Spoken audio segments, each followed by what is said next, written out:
aloes are made for South African gardens. They're bold, low maintenance, and when they flower, absolutely electric. The birds and bees love their sweet nectar, and they don't need much from you to look spectacular. There's an aloe for every space, on balconies, patios, or windowsills. Compact varieties like Aloe Peri Peri, Little Joker, and Pink Blush bring loads of character in small containers. Medium-sized aloes like Aloe Peri Peri work beautifully in borders, rockeries, or mixed beds. And for real impact, go big with Aloe Molothii or Aloe ferox.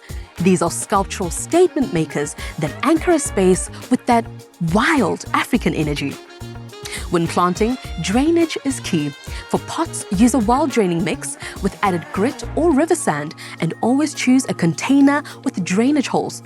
In garden beds, mix compost and a handful of bone meal into the soil. If your soil's on the heavy side, loosen it with river sand. Aloes hate wet feet.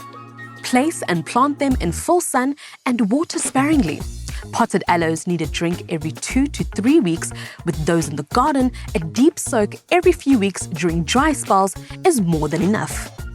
Prune off old leaves when needed and keep an eye out for pests like snout beetle or gall mite.